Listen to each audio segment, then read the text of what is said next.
पंढरीसी झाले आल्यानो संसार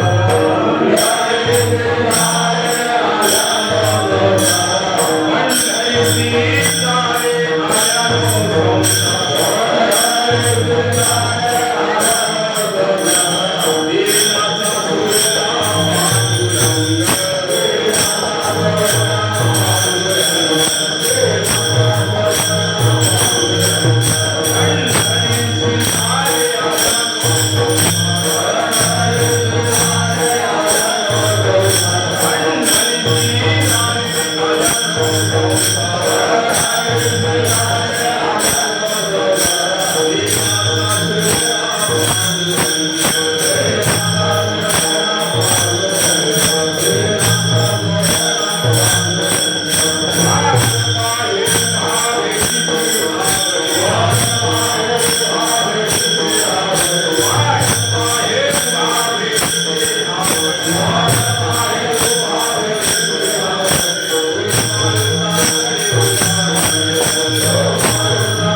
पंढरीसी झाले आल्यानो संसारा दिनाचा सोयरा पांडुरंग वाट पाहे वा भेटीची आवडे कृपालुता तडे उतावेळ मागील परिहार पुढे नाही क्षीण झालिया दर्शन एक वेळ तुका म्हणे नेदी आणि कांचे हाती बैसला तो चित्ती निवडेना मागील परिहार पुढे नाही क्षीण झालिया दर्शन एक वेळा विठ्ठल विठ्ठल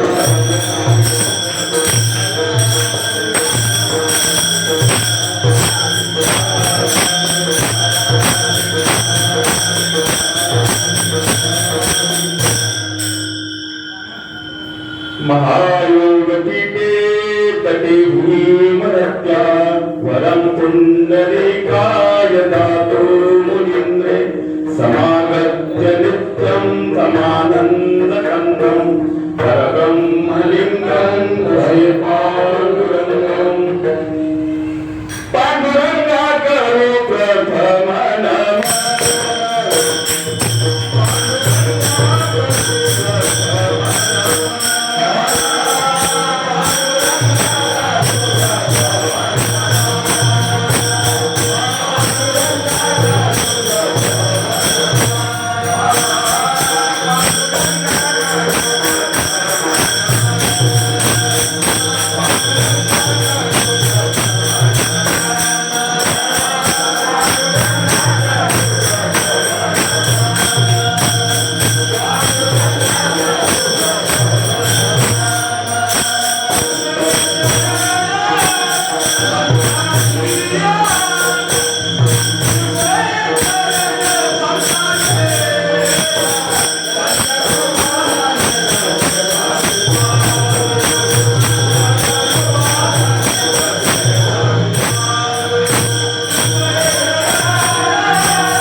अलंकापुरी पुण्य भूमी पवित्र तिथे नांदतो ज्ञान राजा सुपात्र तया ठविता महापुण्य राशी नमस्कार माझा माऊली ज्ञानेश्वरासी ओम नमो ज्ञानेश्वर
पंढरीसी जावे आल्यानो संसारा दिनाचा सोयरा पांडुरंग वाट पाहे वा भेटीची आवडी कृपाळ तातडी उदावेळ मागील परिहार पुढे नाही शीण झाली या दर्शन एक वेळ तुका म्हणे नेदी आणि कांचे हाती बैसला तो चित्ती निवळेना मागील परिहार पुढे नाही शीण झाली या दर्शन एक वेळा विठाल विठाल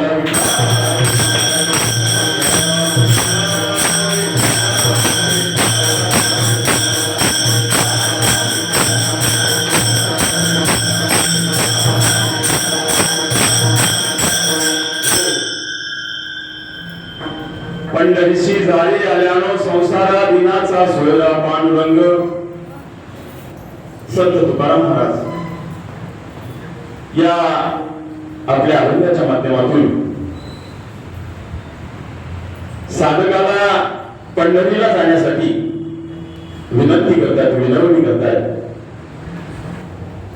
की बाबा रे,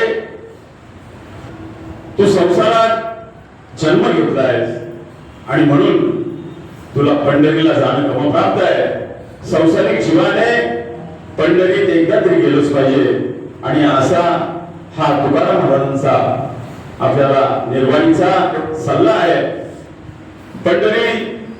पंढरीत गेल्यावर तुला तो कृपाळू असा असणारा पांडुरंग भेटेल आणि पांडुरंग भेटल्यावर तुझ्या जीवनाचं कल्याण होईल. आणि म्हणून तू पंढरीचा तो तुझी वाट पाहतोय आणि तो कधी तुझ्या दर्शनाला येतो असं त्याला झालेला आहे. आणि म्हणून तुझा जो पंढरीला जर गेलास तर तुझा जो शीण आहे, तुझा जो परिहार आहे, मागची इडा पिडा दुःख दारिद्र्य आहे ते नष्ट होईल. आणि म्हणून शेवटी तुकाराम महाराज सांगतात, तुका म्हणे नेदी अनेकांचे हाती बैसला तो चित्ती निवडेना. तुकाराम महाराज या अभंगाच्या शेवटी सांगतात की त्याच्या एकदा तुम्ही हातात गेला, त्याच्याशी तुम्ही हितगुज केलं, त्याला भेटला की तुमचा जो शीण आहे आणि तो जाईल आणि तुम्ही त्याच्या एकदा चिंतात बसता की त्याच्याशिवाय तुम्हाला दुसरं काही भेटणार नाही. आणि हा या अभंगाचा सरळ भावार्थ विठ्ठल.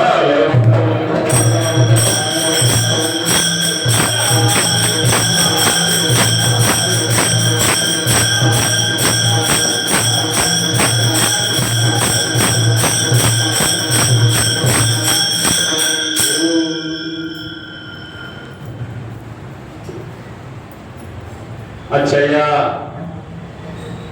कीर्तन रूपी सेवेसाठी मला पहिलंच बोलावणं झालं की आमच्या बाविस्कर मावळीच्या माध्यमातून आमचे गुरुवर्य गुरुबंधू शिवाजी महाराज यादव यांनी फोन केला, महाराज तुम्हाला एकादशीचं कीर्तन करायचं आहे. 22 तारखेला येणाऱ्या एकादशीला तुम्ही या जुन्या विठ्ठल मंदिरात येऊन कीर्तन करावं अशी आमची इच्छा आहे. मंडळी ऐकल्यावर मला थोडा धक्काच बसला. मी मला म्हणालो, माऊली मी काय या अजून कधीच नारदाच्या गाडीवर उभा राहिलेलो नाही आणि आजची पहिली वेळ आहे. सुरुवातच या ठिकाणी होते. त्यांना म्हणालो मला जमेल नाही, पण तो पंढरीश परमात्मा आहे. त्यांनी सांगितलं, महाराज तो तुमची सेवा आहे, तो तुमच्या मुखातून बदलून घेईल, करून घेईल. बोलिली लेकुरे वेणी वाकुडी उतरे या संतांच्या ओळीने आपल्याला नेहमी ऐकायला मिळतंय. आणि त्या उद्देशाने मला सांगितल्यावर खरोखरच मोठा धक्का बसला की आपण नेमकं काय करायचं, नेमकं कीर्तन कसं करायचं. परंतु एका मनात विचार आला, हे मोठं शिवधनुष्य आहे, ते आपल्याला पेलावं लागणार आहे. कारण त्या पंढरीश परमात्म्याची आपल्याला आज्ञा झालेली आहे. कुठेतरी आपण हा परमार्थ करत असताना या कीर्तनाच्या वाटेवर यायलाच पाहिजे अशी इच्छा असेल तर आपण ते करावं असं एका मनाने ठरवलं. आणि मी त्यांना होकार दिला, ठीक आहे, आज पहिलंच माझं या ठिकाणी जीवनातलं पहिलं कीर्तन आहे. या नाताच्या गादीवर उभं राहणं सोपं काम नाहीये, परंतु आज तुमच्या सर्वांच्या आशीर्वादाने, माय माऊलींच्या सर्वांच्या कृपेने, तुमच्या सर्वांच्या आशीर्वादाने या ठिकाणी आज उभा आहे. तुम्ही सर्वांनी मला पदरात घ्यायचंय, सांभाळून घ्यायचंय आणि ही परमेश्वराची सेवा आहे, चिंतन आहे, ते माझ्या मुखातून पांडुरंग वधून घेणार आहे. तेव्हा काही चूक झाले तर आपण सर्वांनी मोठ्या उदारपणाने माफ करावी. वेळी वाकडीची सेवा होईल ती माझ्या मनाने मी करणार आहे, परंतु आता हा जो ध्यास घेतला वसा टाकू नये या म्हणीप्रमाणे आपण याच्यामध्ये काहीतरी करावं अशी माझी मनोमन इच्छा आहे. आणि म्हणून कुठेतरी सुरुवात व्हावी. या आज विठ्ठल मंदिरातून सुरुवात होते आणि ती आज तुमच्या समोर ही माझी सेवा सादर करणार आहे. तेव्हा सर्वांनी मला सांभाळून घ्या एवढी आपल्याला विनंती. विठ्ठल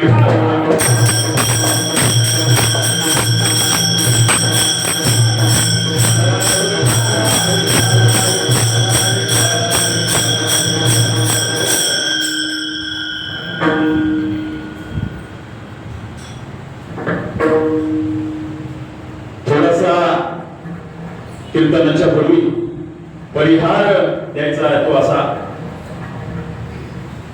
की हे विठ्ठल मंदिर आहे, 100-150 वर्षाचं पुरातन वास्तू आहे आणि तेव्हापासून आलेला हा परमार्थ आहे. खरोखर मी भाग्यवान समजतो मला एवढ्या प्राचीन मंदिरात आज या पांडुरंगाची सेवा करण्याची संधी मिळाली. पुन्हा सर्व संतांचं मला या ठिकाणी दर्शन झालं. मी तुमच्या सर्वांच्या चरणी नतमस्तक होतो. 150 वर्ष ज्यांनी हा वसा चालवला त्या महानुभावांनी अतिशय खरोखर आताचा परमार्थ आपल्या सर्वांना माहिती आहे. एवढी वर्ष सातत्य आणि नियम पाळणं फार मोठी गोष्ट आहे. मला वाटतंय सगळे नित्याचे कार्यक्रम या मंदिरात होतात. मग तो काकडा असेल, हरिपाठ असेल, प्रवचन असेल, भजन असेल किंवा कीर्तन असेल, गेली 150 वर्ष अव्याहतपणे चालू आहे. ही साधी सोपी गोष्ट नाहीये. कारण आपण पाहतोय बऱ्याच ठिकाणी मंदिरातील लांब जायची गरज नाही. मी आमच्या या विठ्ठल मंदिरात खडेगोळीच्या जात असतो कधी कधी पाहतोय, परंतु तिथे कोणतेच कार्यक्रम होत आहेत. फक्त हरिपाठ नित्य नेमाने होतो, तोही काही ठराविक 4-5 लोकांनी होतो. याला कुठेतरी ग्लानी आली आहे आणि ती ग्लानी जर आपल्याला घालवायची असेल, करायची असेल तर प्रत्येकाने मनोमन विचार करून तरुणांनी यातून सामील झालं पाहिजे. तरच हा आपला पंढरीश परमात्म्याचा हा जो नामघोष आहे तो होत राहील. खऱ्या अर्थानं सांगायचं झालं तर आज या विठ्ठलवाडीमध्ये या विठ्ठलाच्या मंदिराच्या नावावरून या विभागाचं नाव विठ्ठलवाडी पडलंय, या रेल्वे स्टेशनचं नाव विठ्ठलवाडी पडलंय. एवढे आपण भाग्यवान आहोत. आणि जर त्या विठ्ठलाच्या नावाने जर आपण हा सगळा व्यवहार करत असू, रोजच्या जीवनात विठ्ठलवाडी, विठ्ठल मंदिर हे जर म्हणत असू तर आपण किती भाग्यवान आहोत याचा विचार सगळ्यांनी केला पाहिजे.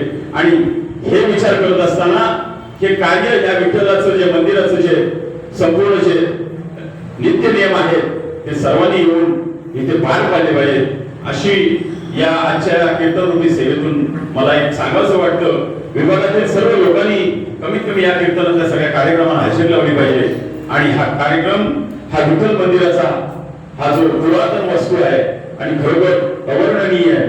आपण इथे आल्यावर असं वाटतं आपण कुठल्या तरी एखाद्या पंढरपूरच्या कुठल्या तरी मंदिरात आहोत की काय असा भास होतोय. आणि खरोखर तो बघितल्यावर खूप आनंद वाटतोय. विठ्ठल विठ्ठल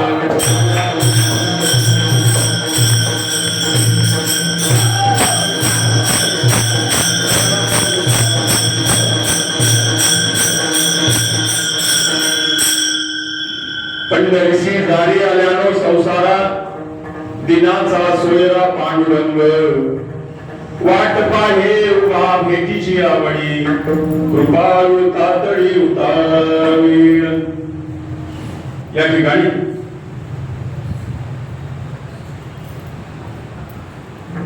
वैराग्याचे महामेरू संत ज्ञानेश्वरांनी या वारकरी संप्रदायाचं मंदिर बांधलं, परंतु त्याचा कळस जे झाला ते म्हणजे संत तुकाराम महाराज यांचा हा आजच्या या सेवेकरता 4 चरणाचा अभंग आहे आणि त्या अभंगावर आपण आज चिंतन करणार आहोत. अभंग अतिशय सगळ्यांच्या पाठातला आहे, सगळ्यांच्या नित्य नियमातला आहे आणि अतिशय सोपा आणि सुंदर आहे आणि त्या अभंगावर आज आपण चिंतन करणार आहोत. विठ्ठल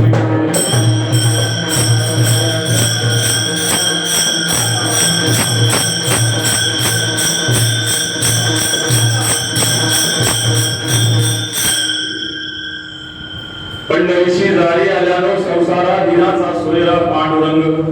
या ठिकाणी संत तुकाराम महाराज आपल्या सर्व भाविकांना, आपल्या सर्व भक्तांना, संतांना, या संसारिक लोकांना पंढरीशी जाण्याचा सल्ला देतात की बाबा रे, तुम्ही पंढरीशी जा. जे संसारिक आहेत त्यांनी पंढरीशी जा. आता या ठिकाणी तुकाराम महाराजांनी संसारिक लोकांना पंढरी जाण्यासाठी सांगितलेलं आहे. नेमकं संसारिक म्हणजे काय? संसारिक म्हणजे याचा अर्थ काय? तर संसार जो करतो तो संसारिक. मग संसार कोण करतं? संसार माणूस करतो, नरदेव करतो. माझ्या मते संसार पक्षी प्राणी सुद्धा करतात. कारण आपण पाहतो का, पक्षी आपलं घर बांधतात, हा त्याचा संसार आहे. प्राणी आपल्या बिळात राहतात, हा त्याचा संसार आहे. पक्षी चारा आणतात, हा त्याचा संसार आहे. पण या ठिकाणी तुकाराम महाराजांनी सांगितलंय, पंढरीशी जारी आल्यानं संसारा. त्या सर्व प्राण्यांनी संसार जरी केला तरी तो संसार ठराविक काळापुरता आहे. परंतु जे मानवाचा जो संसार आहे तो चिरकाल टिकणारा सरकार आहे, संसार आहे. माणूस असा एक प्राणी आहे, आपल्या 21 पिढ्यांचा उद्धार या संसारातून करतो आणि नवे नवे त्या संसारातून तो आपल्या या देवाची भक्ती आणि सेवा करतो. आणि म्हणून तुकाराम महाराज या ठिकाणी मानवाला सल्ला देतात, पंढरीशी जा आणि त्या जगन्नियंत्या पांडुरंगाची भेट घे.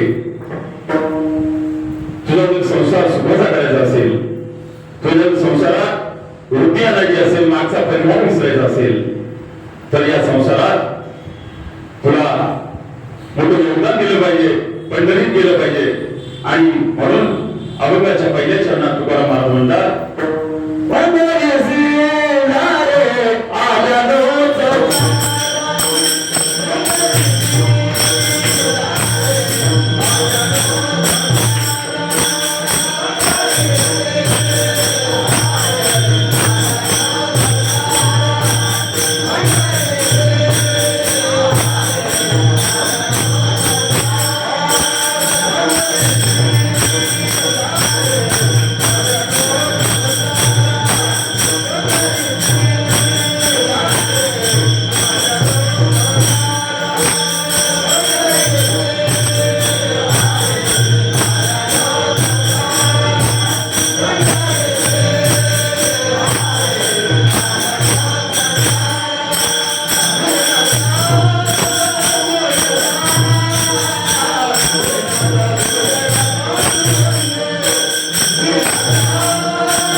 वाट पाहे उभा भेटीची आवडी.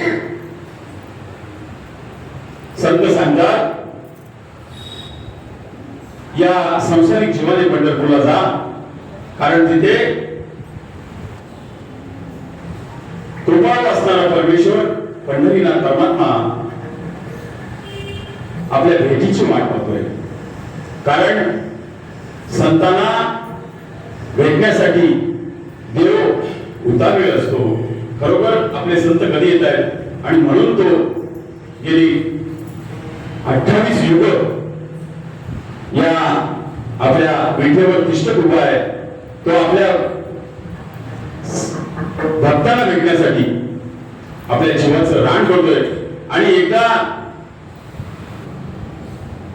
हा आपला भक्त त्या पांडुरंगाला जाऊन भेटला की त्याला फार मोठा आनंद होतो. आणि मग एकदा पांडुरंग तुमच्या चित्तात बसला की तुम्हाला दुसरं काही आठवत नाही.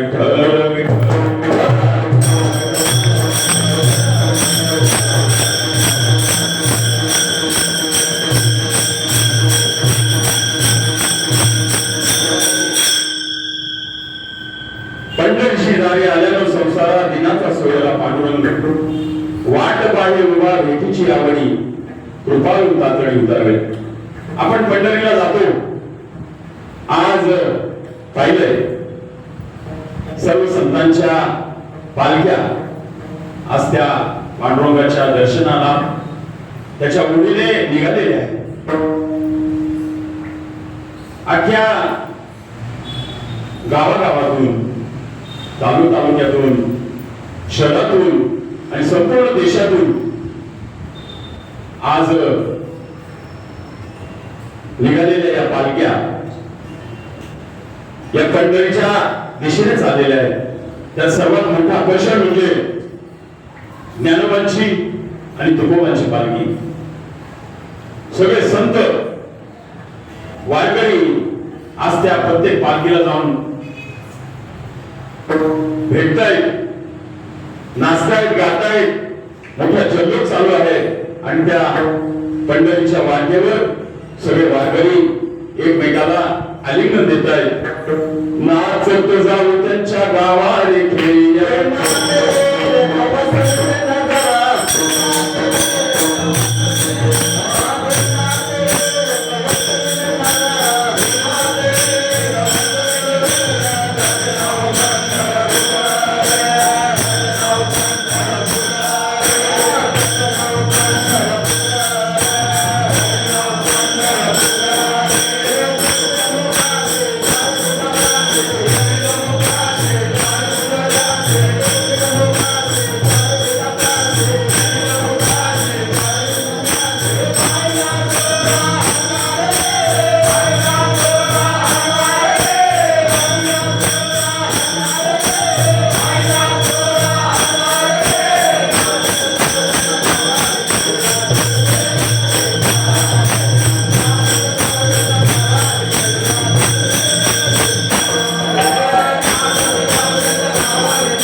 निघालेले आहेत.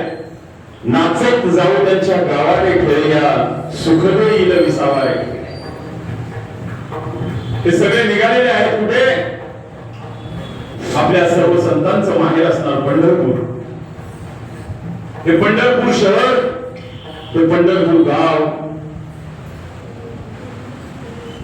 जम्बूद्वीप असं त्याला म्हटलेलं आहे संतांच्या भाषेत सांगायचं तर. आणि हे कुठे उभं आहे? जम्बूद्वीपामध्ये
पंढरपुरामध्ये आपले सगळे वारकरी आता काही दिवसातच जमा होतील. सगळे रस्त्याने चालू आहेत आणि हा अशा या पंढरीचा महिमा हा जर पाहायचा असेल तर संत सांगतात तुम्हाला पंढरीला जावं लागेल. आणि म्हणून तिथे गेल्यावर काय करायचं? पंढरी सारखं क्षेत्र या त्रिभुवनात नाहीये. कारण जगाच्या पाठीवर असा एकच देव आहे की त्या देवाचं दर्शन आलेल्या भक्ताने पायावर डोकं ठेवून घ्यायचंय. जगात कुठेही जा तुम्ही, तुम्हाला कोणत्याही देवाला हात लावायला मिळणार नाही, परंतु माझ्या पांडुरंगाच्या चरणावर डोकं ठेवून तुम्हाला नमस्कार करायला मिळतो. एवढा तो आपल्या जवळ आहे. एवढा पांडुरंग भक्तासाठी अधीर झालेला आहे. आणि अशा पंढरपूर जाण्याचं भाग्य तुम्हाला मिळावं आणि म्हणून संत विनवणी करतायत आपण पंढरपूरला जा. पंढरपूरला गेल्यावर तिथे काय करायचं? पंढरपूरला गेल्यावर त्या क्षेत्रात एकदा प्रवेश झाला आपला की त्या पंढरीचं दर्शन घ्यायचं आणि मग पंढरीचं दर्शन झाल्यावर वाळवंटात जायचं. तो सोहळा सगळा चाललेला तो पाहायचा. नंतर आपण पवित्र अशी असणारी चंद्रभागा, या चंद्रभागा नदीमध्ये स्नान करायचं. त्या चंद्रभागा नदीमध्ये स्नान केल्यावर तिथे एक तीर्थ आहे. त्या तीर्थाला लोहदंड तीर्थ म्हणतात. पंढरपुरामध्ये आपण जातो पण बरेचशा लोकांना त्या लोहदंड तीर्थाचं महत्व माहिती नाही. पंढरपूरच्या शहरामध्ये मुख्य असणारं ते तीर्थ म्हणजे लोहदंड तीर्थ. लोहदंड तीर्थाचं त्या ठिकाणी पहिलं दर्शन घ्यायचं असतं. लोहदंड तीर्थाचं दर्शन घेतल्यावर मग आपण ज्यांनी या पंढरीश परमात्म्याला वैकुंठातून जमिनीवर आणण्यासाठी आपल्या आई वडिलांची सेवा केली, नवे नवे त्या ठिकाणी पंढरीश परमात्म्याला त्या आपल्या भक्ताला भेटायला यावं लागलं. त्या पुंडलिकाची भेटी द्यावं ते. वैकुंठ सोडूनी संत सदनी राहिला.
धन्यवाद मौली.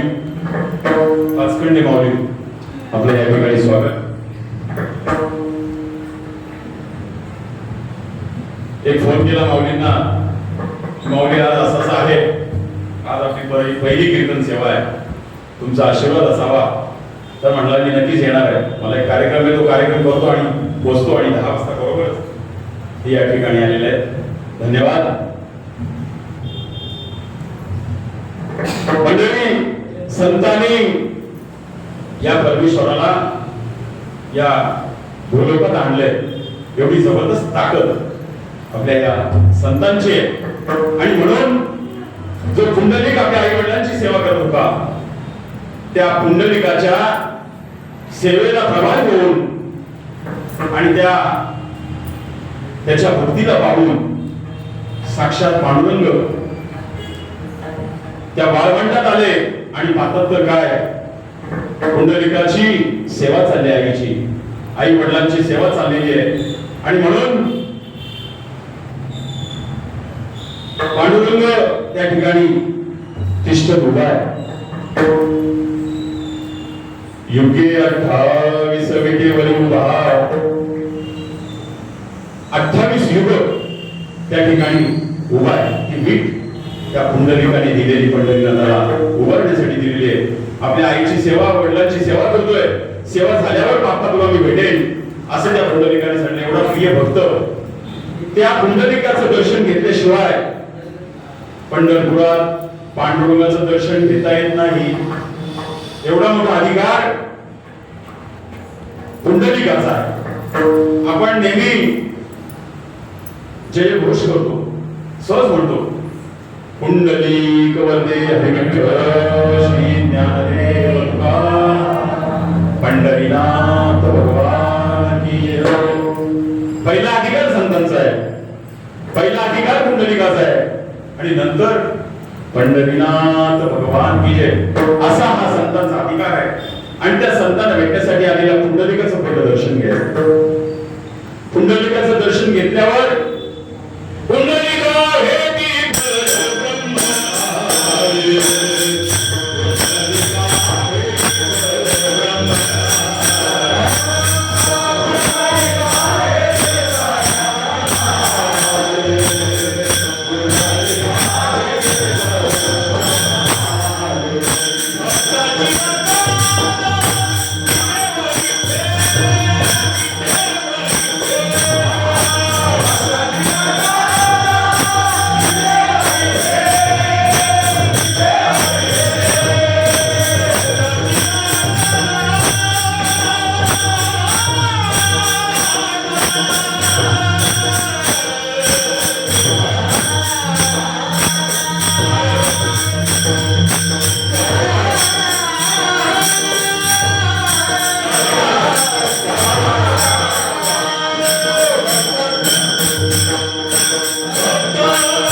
पुंडलिका भेटी परब्रह्म आले. पुंडलिकाच्या भेटीसाठी त्या ठिकाणी परब्रह्म आले.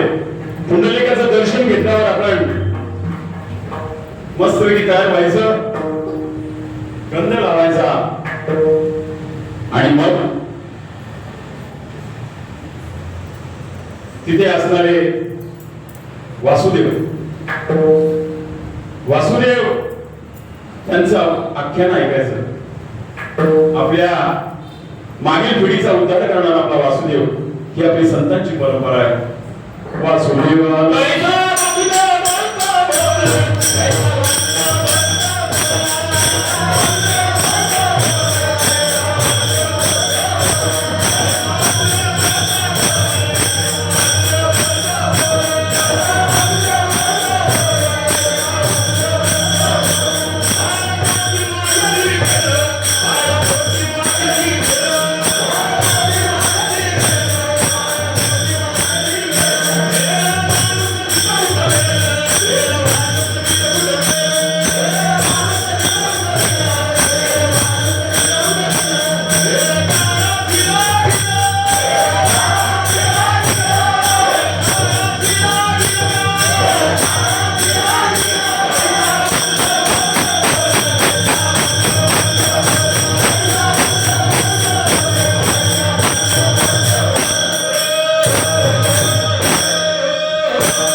असं ते वासुदेवाचं.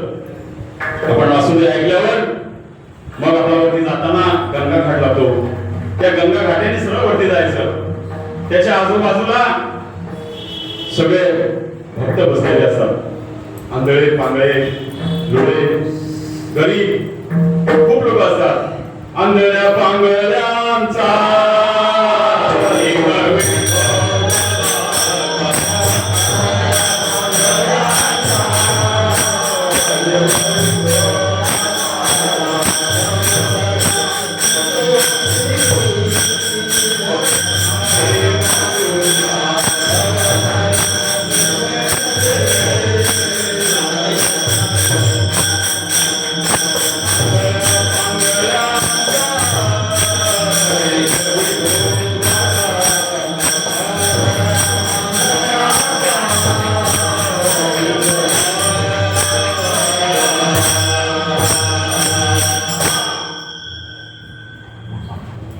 असा तो पंढरीश परमात्मा. सगळ्यांचा दाता असणारा, गरीब श्रीमंत त्याच्या समोर कोणताच भेदभाव नाही. आणि मग त्या आंधळ्या पांगळ्यांना आपण दान धर्म केल्यावर पुढे गेलो की डाव्या हाताला मारुतीचं मंदिर आहे.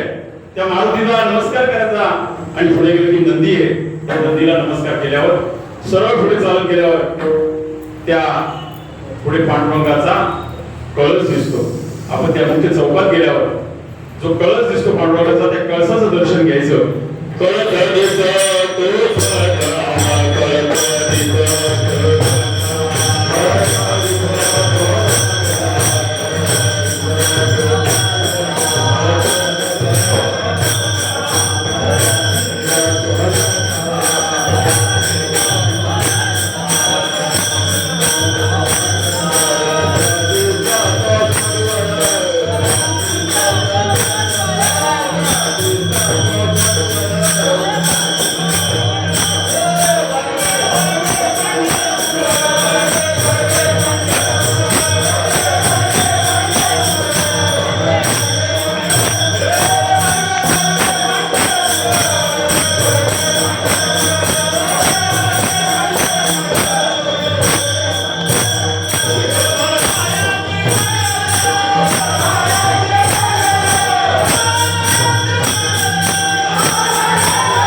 जयघोष त्या ठिकाणी चालू असतो. सगळ्या दिंड्या त्या सगळ्या जमा झालेल्या असतात, प्रदक्षिणा चालू असते आणि आपण त्या चौकात पोहोचल्यावर आपल्याला त्या पांडुरंगाचं भव्य दिव्य असं कळसाचं दर्शन होतं आणि पुढे कळसाच्या पुढे गेल्यावर आपल्याला पहिला भेटतो तो कोण, ज्याचा पहिला अधिकार आहे, ज्याच्या दर्शनाशिवाय तुम्हाला त्या मंदिरात जाता येणार नाही, आणि ते म्हणजे संत चोखामेळा. त्या चोखामेळ्याची समाधी मंदिराच्या पायरीच्या बरोबर डाव्या बाजूला आहे. सगळ्या संतांचे अधिकार पांडुरंगाच्या मंदिराच्या आजूबाजूला आहे. आणि मग त्या चोखोबारायांचं दर्शन घेतल्यावर आपण मग ज्यांनी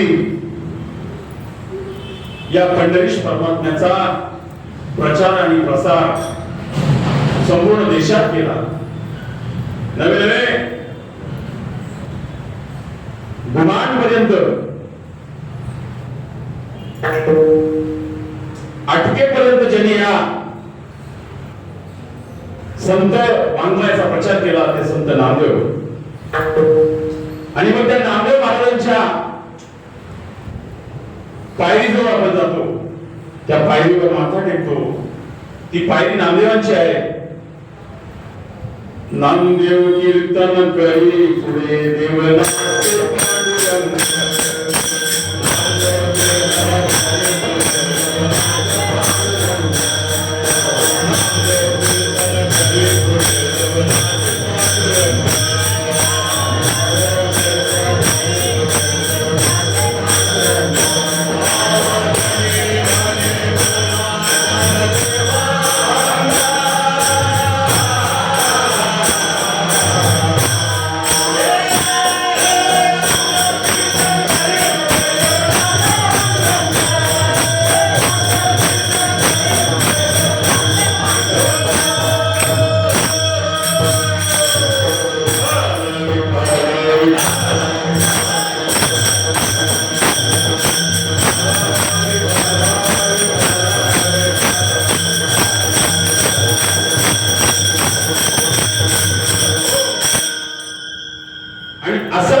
कीर्तन करतो नामदेव महाराज. आणि त्या नामदेव महाराजांच्या कीर्तनात कोण नसते? पांडुरंग नसतात. एवढा मोठा अधिकार. नुसते नाचलेच नाहीत तर पुढे काय झालंय? नाचता नाचता देवाचा गळा देव एवढे निर्माण झाले की आपल्या संतांच्या कीर्तनात नाचताना हा जो पितांबर आहे तो गळला. एवढी अचाट आणि अफाट अशी असणारी भक्ती या संतांची या परमेश्वराच्या पंढरीश परमात्म्याच्या चरणी होती. आणि म्हणून तो नेहमी संतांना आपलासा वाटलेला आहे किंवा परमेश्वराला सुद्धा संत आपलेसे वाटलेले आहेत. आणि मग त्या नामदेव पायरीचं दर्शन घेतल्यावर आपण आतमध्ये जातोय. आतमध्ये गेल्यावर मोठा सभामंडप आहे. अशाच प्रकारचा सभामंडप आहे. सेम असाच सभामंडप आहे पण थोडा मोठा आहे. तिथे सर्व संतांची मांदियाळी जमा होते. तिथे भजन कीर्तन प्रवचन सगळे कार्यक्रम व्हायचे. सगळे संत त्या ठिकाणी जमा व्हायचे. आणि मग त्या मंडपातून पुढे गेल्यावर मंडळाच्या आतमध्ये गेल्यावर दिग्माळ आहे. पंढरी मोठी दिग्माळ आहे. फार प्राचीन आहे, बोलायचं नाही. दीपमाळेचं महत्व फार मोठं होतं पहिलं. आता त्या दीपमाळेचं महत्व तेवढं नाही कारण ही आपली आता विद्युत रोषणाई आली, लाईट आले. पहिली दीपमाळ पेटवल्याशिवाय मंदिरात उजेड पडायचं नाही. ती दीपमाळ आहे. आणि त्या दीपमाळेच्या पुढे गेल्यावर गरुड खांब आहे. गरुड खांब आहे. आणि त्या गरुड खांबाला गेल्यावर घट्ट अशी मिठी मारायची. मिठी मारल्यावर दोन्ही हाताने आपले कान पकडायचे. 2-3 उड्या मारायच्या. पंढरीश परमात्म्याला विनंती करायची. तिथे प्राण धरून नाचे गरुडा भरी. आणि मग त्या गरुड खांबाला मिठी मारल्यावर पुढे गेल्यावर समोरच साक्षात पांडुरंगाचं दर्शन होतं. आणि मग त्या दर्शन बघितल्यावर त्याचा आपण सगळा चेहरा बघितला की आपला संपूर्ण देहभान आपला विसरतो, आपला शीण सगळा जातो. आणि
आपला सगळा भाग जाईल, शीण जाईल आणि सगळा आनंद भाग गेला, शीण गेला, अवघा झालाच आनंद. अशी आपली तिथे अवस्था झाल्यावर त्या कामाला आतमध्ये जायचं आणि पांडुरंगाच्या पायावर डोकं ठेवायचं. डोकं ठेवल्यानंतर आपल्या त्या पांडुरंगाचं डोकं ठेवलं त्या पायावर की आपल्याला कोणताही मागील कुठल्याही प्रकारची आठवण होणार नाही. आणि म्हणून अभंगाच्या तिसरे चरण सांगतात, मागील परिहार पुढे नाही शेण, मागील परिहार पुढे नाही शेण,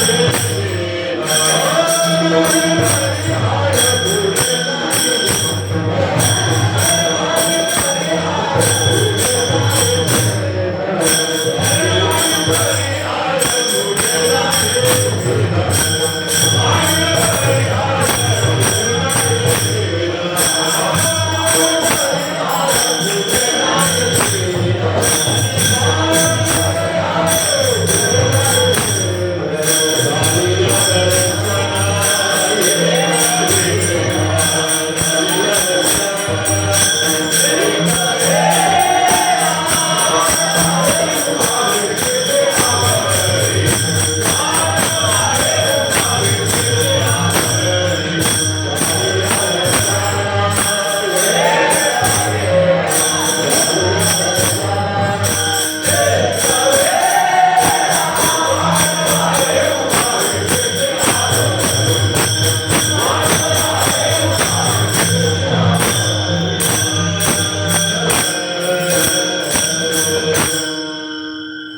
आणि मग एकदा तुझं डोकं ठेवलं की आपला जो परिहार आहे, आपल्या जीवनात जे काही दुष्कृत्य असेल, पाप असेल किंवा कोणत्याही प्रकारचा शीण असेल, तर एकदा त्या पंढरीश परमात्म्याच्या चरणावर डोकं ठेवलं की तो परिहार आपला संपून जातो. मागील परिहार पुढे नाही शीण. आणि मग एकदा तो परिहार संपला की तुमच्या जीवनात हा जो काही आळस असेल, जे पाप असेल, वाईट असेल, सगळं चुकीचं असेल, ते सगळं जाऊन तुम्ही साक्षात पंढरीश परमात्म्यासारखे होता. तुमचा देह शुद्ध होतो, चित्त शुद्ध होतं आणि त्या भगवंताच्या चरणाशी तुम्ही एकरूप होता. आणि एकरूप झाल्यावर तुम्हाला ही उत्तम प्रकारे ह्या परमेश्वराचं दर्शन होतं. असा हा पंढरीश परमात्मा, या पांडुरंग आपल्या सर्वांसाठी या पंढरपुरामध्ये उभा आहे. आणि त्याच्या अनेक लीला आहेत. पंढरीश परमात्म्याने या वारकऱ्यांवर फार मोठी करुणा केलेली आहे. वारकऱ्यांवर प्रत्येकावर त्याचा वरद हस्त आहे. आणि असा हा असणारा पंढरीश परमात्मा अतिशय आपल्या भेटीची तातडी करतो. आणि म्हणून संतांनी या अभंगात सांगितलेलं आहे, पंढरीशी जारे आल्यानो संसारा, दिनाचा सोयरा पांडुरंग. तिथे गेल्यावर आपण त्या पंढरीश परमात्म्याचे भक्त होतो. बरोबर भक्तीत सांगायचं झालं तर अतिशय वेगवेगळ्या प्रकारची भक्ती संतांनी आपल्याला सांगितलेली आहे. तुम्ही पाहताय सुदाम देवाची भक्ती.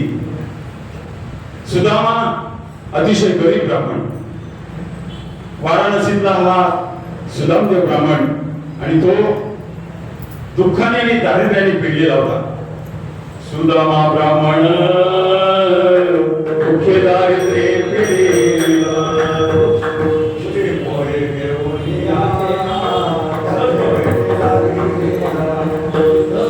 भाव दे कोणिया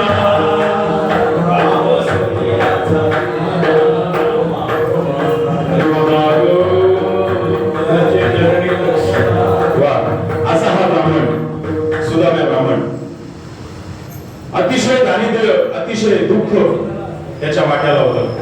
परंतु त्याची या पंढरीश परमात्म्यावर, आणि तोच अवतार आहे कृष्णाचा, त्याच्यावर अतिशय निकट भक्ती होती.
सुदामदेव हा दारिद्र्याने पिडलेला होता, परंतु देवावर प्रचंड निष्ठा होती, भक्ती होती.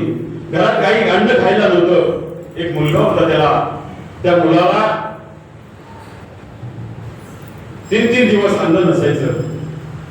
ती सुदामाची बायको होती, तिचं नाव शालिनी होतं, आणि ती शालिनी असणारी त्याची धर्मपत्नी, ती सुद्धा त्या सुदामाबरोबर आपला संसार मोठ्या धीराने नेटाने करत होती. घरात काहीच खायला नव्हतं. मुलांना दुधाच्या ऐवजी सफेद पाणी करून पाजायचे, एवढं दारिद्र्याने पिडलेला होता.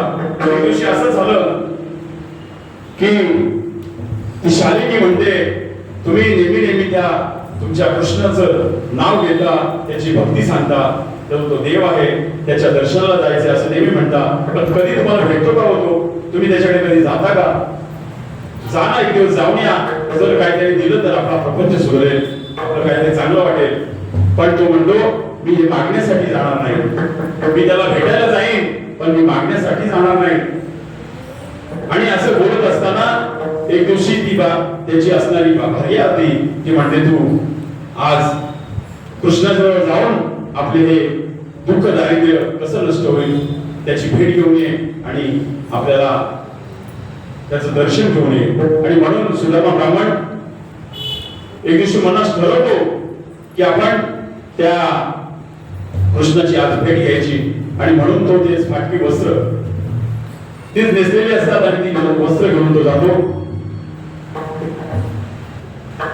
सगळ्या ठिकाणी ती वस्त्र फाटलेली होती. बरं, आता देवाकडे जायचं, देवाला भेटायचंय. मग देव कधी खाली हाताने जाता येत नाही. देवाचा स्वभाव आहे, देसी देवा घेसी ऐसा उदार ससी. देव, आपण देवाला दिलं काय तरच आपल्याला देतो. आणि ही जगाची रीत आहे की जेव्हा आपण देतो तेव्हाच आपल्याला काहीतरी मिळतं. आणि म्हणून भक्ती करत असताना सुद्धा देवाच्या प्रती काहीतरी आपण दिलं पाहिजे, आपण भाव ठेवला पाहिजे, तरच तो आपल्याला प्रसन्न होतो. आणि मग सुदामा ब्राह्मण मजल करत करत तो त्या कृष्णाच्या द्वारकेत गेलेला आहे. द्वारकेत गेलाय. कृष्णाची द्वारका सोन्याची होती. सुदामाने बघितलं, अरे बापरे, ही म्हटलं द्वारका सोन्याची आणि आपण जर असं भिकाऱ्यासारखी त्या गावाला कोण प्रवेश देणार. पण तो निश्चय करतो आणि जातो त्या दरवाजावर. त्याचे जे सेवक होते कृष्णाचे दरबारातले सेवक, त्या सेवकाला सांगतो की मी सुदामा आहे, कृष्णाचा बाल सवंगडी आहे, बाल सवंगडी आहे आणि असा कृष्णाला निरोप द्या. तेव्हा त्या द्वारपालाने त्याला हटकलं आणि सांगितलं, अरे हा कोणतरी भिकारी आहे, हा असंच खोटं आपल्याला सांगतोय, त्याला कृष्णाला भेटायचंय. पण नाही, तो सांगतो मला कृष्णाकडे काहीच नकोय, मला काहीच त्याच्याकडनं अपेक्षा नाहीये, परंतु मला त्याला भेटायचंय. तर तो एक जण असतो, तो सेवक म्हणतो की याला द्या, 5,000 रुपये आधार द्या, हा निघून जाईल. पण तुम्हाला पैशाची गरज नाही, मी तो माझा बालसवंगडी आहे, माझा मित्र आहे. त्याने विचार केला, अरे हा कृष्ण म्हणतोय, आज आपण त्याला परमात्मा म्हणतो, आपण त्याला देव मानतो आणि आपण त्याची सेवा करतोय, त्याला कृष्ण म्हणतोय म्हणजे नक्कीच हा कोणतरी ब्राह्मण असावा, कोणतरी त्याचा सखा असावा, सवंगडी असावा. म्हणून त्यांनी देवाला निरोप पाठवला. आतमध्ये एक जो असणारा रक्षक होता तो आतमध्ये गेला. त्याने देवाला सांगितलं की कोणतरी ब्राह्मण सुदामा नाव सांगतोय आणि तो आपल्या या भेटीसाठी या ठिकाणी आलेला आहे. कृष्ण ताडकर उभे राहतात आणि म्हणतात त्याला आतमध्ये पाठवून द्या. सुदामा दोन्ही त्या सेवकांनी धरलेला आणि आतमध्ये गेला आणि सुदामाच्या गेल्यानंतर सुदामाला उंची वस्त्र दिली, बसायला दिलं आणि सुदामाच्या पायावर साक्षात परमेश्वराने डोकं ठेवलं. ते बघितल्यावर सगळेजण चक्रावून गेले. अरे सुदामा, काय अवस्था करून घेतलीस तू? असं त्या कृष्ण भगवानाने त्या सुदाम्याला विचारलं. सुदाम्याने सांगितलं, मी कोणत्याही प्रकारचं कोणतेही लाचारी वाचारी न करता मी फक्त देवाचं अखंड चिंतन करतोय, देवाचं नामस्मरण करतोय. मी तुझा भक्त आहे. मी तुझा जरी लहानपणीचा सवंगडी असतो तरी मी तुझा भक्त आहे. माझ्या मुखात एकच नाव आहे, श्री कृष्ण गोविंद हरे मुरारे हे नाथ नारायण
त्या सुदाम्याने कृष्णाचा धावा केलेला आहे आणि साक्षात देव त्या ठिकाणी त्या सुदाम ब्राह्मणाला प्रसन्न झाले. तुला म्हणाले काय मागायचं ते माग, मी आज तुझ्यावर खुश आहे.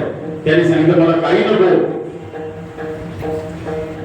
विचार केला, ते गाठोडं नेलं होतं पोह्यांचं, ते साईडला ठेवलं होतं. कृष्ण म्हणतो यात काय आणलं का रे तुम्हाला? तू माझा बाल सवंगडी, आपण एकत्र आपण राहिलोय, खाल्लोय, बोललोय, एकत्र नाचलोय, गायलोय आणि मला काय आणलेस का? त्या सुदामा ब्राह्मणाने दारिद्र्याने पेळला होता, पण बायकोने कुठेतरी जे ठेवले होते मुठभर पोहे, किती होते? मुठभर होते. मुठभर गोळे घेऊन तो त्या आपल्या लंगोटीला बांधून घेऊन गेला होता, काकीत घेऊन गेला होता आणि ते देवासमोर उघडं केलं आणि देवाला दिलं. देवाने मोठ्या आवडीने तो प्रसाद भक्षण केला आणि त्या सुदाम्यावर एवढा प्रसन्न झाला की त्याला सोन्याची नगरी दिली. आणि असा हा देवाचा भाव. आणि म्हणून आपण सुद्धा अशी जर भक्ती केली, चित्त त्या परमेश्वरावर कायम ठेवलं, मनोभावी त्याची सेवा केली, तर तुम्हाला सुद्धा सोन्याची नगरी देण्यासाठी हा पंढरीश परमात्मा कमी करणार नाही. असा हा भक्तीचा धर्म आहे, भक्तीचा भाव आहे. आणि म्हणून आपण सुद्धा या पंढरीश परमात्म्याची सुद्धा भक्ती अशाच प्रकारची केली पाहिजे. आणि म्हणून तो तुमच्या भेटीसाठी उतावीळ असतो, तुमच्या मागे कायम तत्पर असतो. अशा या पंढरीनाथाचं आपण एक वेळ भजन करूया.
आणि मग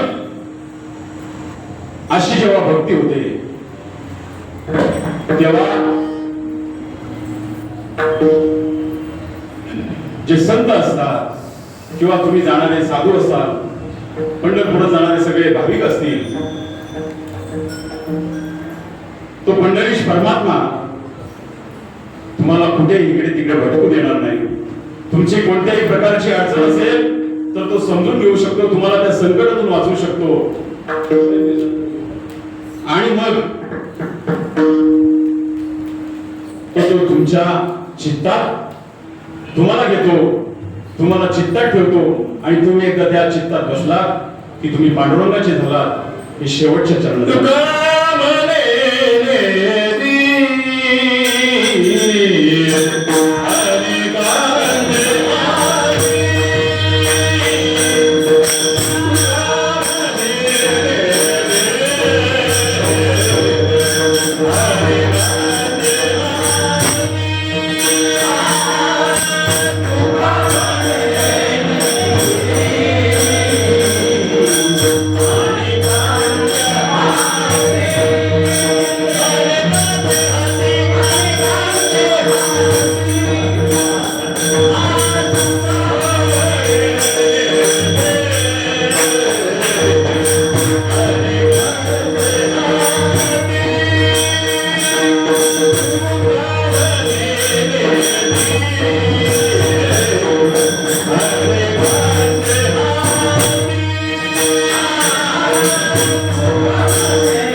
Ah!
पंढरीशी जारी आल्यानो संसारा दिनाचा सोयरा पांडुरंग वाट पाहे उभा भेटीची आवडी कृपाळू तातडी उतावीळ मागील परिहार पुढे नाही शीण झाली या दर्शन एक वेळा तुका म्हणे नेदी आणि कांचे हाती मैसला पोचे के निवरिना विठ्ठल विठ्ठल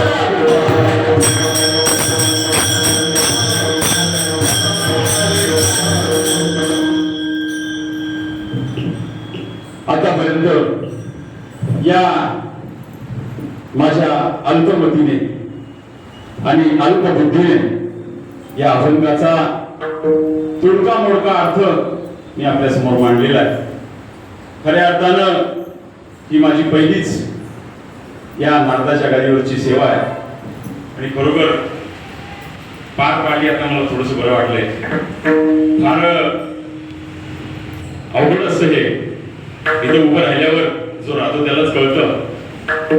आपण जरी किती आता आम्ही मोठेपणा सांगणार नाही पण भरपूर लोकांनी बोलण्याचा आम्हाला योग येतो. आम्ही बोलतो, भाषण करतो, बऱ्याचशा भजनांनी गायला वगैरे बसायला मिळतं.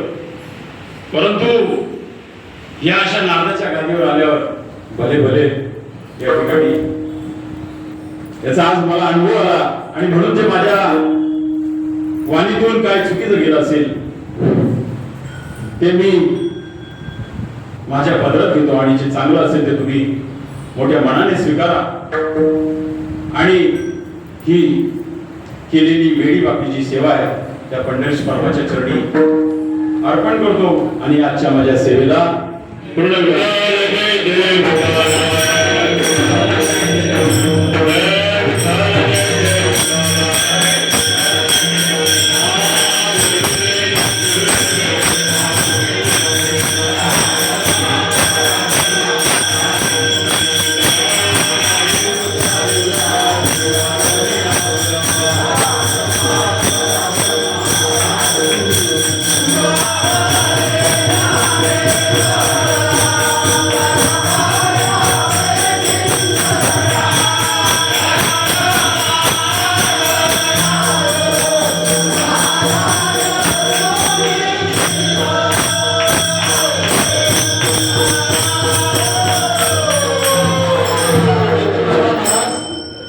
आपल्या मंदिरामध्ये नियमानुसार चाललेली कीर्तन रूपी सेवा, हरिपाठ, परत आखाडा भजन हे होत आलेलं आहे. महाराजांनी पण सांगितलं तिथे वाचल्यानंतर.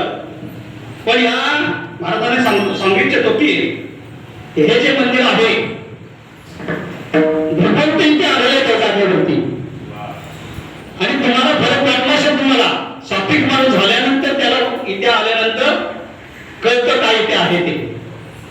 आणि हे तुमचं पहिलाच दिवस आहे आणि ही आपली शाळा आहे. जो ह्या गादीवर इथे आला तो पुढे गेला. या मंदिराचं सत्व आहे आणि या मंदिरापासून ज्याने इथं कीर्तन केल्या मोठं कीर्तनकार झालेले आहेत महाराज. म्हणजे आम्ही जरी आता लहान आहोत तरी आमच्या अगोदर पण किती गेले असतील. इथे तर अगोदर तर प्रसाद यायचा येते. ज्या माणसाला साक्षात्कार झाला म्हणजे आपल्या कल्याणमध्ये बघा तिथे आहे खांडेलवाल म्हणून तो माणूस तो प्रसाद द्यायला यायचा. त्याला साक्षात्कार द्यायलामुळे तो एकादशीला प्रसाद द्यायचा स्वतः पैसे न घेता. अशी ह्या मंदिराची भेट आहे. आम्ही हरिनाम भक्त मंडळ आपल्या आज इथे कीर्तन रूपी सेवा केलेली आहे. आपले हरिभक्त पारायण आनंद महाराज कळंबे कोल्हापूर यांनी पहिला दिवस त्यांचा चांगला केलेला आहे साजरा आणि याच्या पुढे त्यांनी पुढे जावं. ज्ञानेश्वरी आणि गाथा ही आपण बोलता त्याचा अभ्यास करावा आपल्याला विनंती आहे आणि त्याच्यावरच आपण कीर्तन करायचं अशी तुम्हाला विनंती करतो.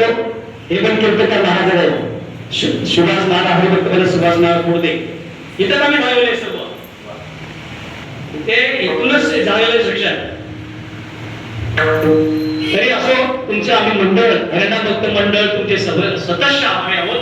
त्याप्रमाणे अरे टाकली मंडळ ते पण कीर्तन करतो बघा. हा अशी झालेली एक मंडळ इथूनच झालेले पुढे सकळांशी येते आहे आणि हे गवई महाराजांचे पाचगणी महाराज. तरी असो आलेल्या श्रोते मंडळीचा मधुरपणे श्रोते मंडळी टाळकरी मंडळी सर्वांचे सुद्धा तावडे महाराज सुद्धा आम्ही आभार मानतो. तावडे म्हणजे कुठच्या तुम्ही तावडे सातारा. अच्छा. तरी असो तुमचे सुद्धा आम्ही आभार मानतो. सर्व आमचे टाळकरी आहेत हे सर्व आणि ते बघा बाबा तिकडे उभे आहेत तिकडे डोंबिवलीकर इकडे जरा आमच्याकडे लक्ष द्या. असेच आम्ही आलात तुम्ही हजेरी लावलो त्याबद्दल सर्व ते अशोकपणे सर्वात केले सर्वांनी अशोक महाराज गायकवाड सुद्धा आलेले आहेत. हे कीर्तन करणे सर्व असो अशात तुम्ही आमच्याकडे जरा हजेरी लावा. वेळ कुठं जर वेळ मिळाला तर तुम्ही इथे या मंदिरात येण्याची कृपा करावी. आम्ही तुमची लेकरं आहोत हे जरा बाबा लक्ष ठेवा आमच्याकडे आणि या प्रत्येक एकादशीला हजर राहावं. त्याप्रमाणे पुढील एकादशी सुद्धा होणार आहे होते तरी भाविकांनी त्या एकादशीला सुद्धा हजर राहावं असे आपलं ज्ञानदेव तुकाराम.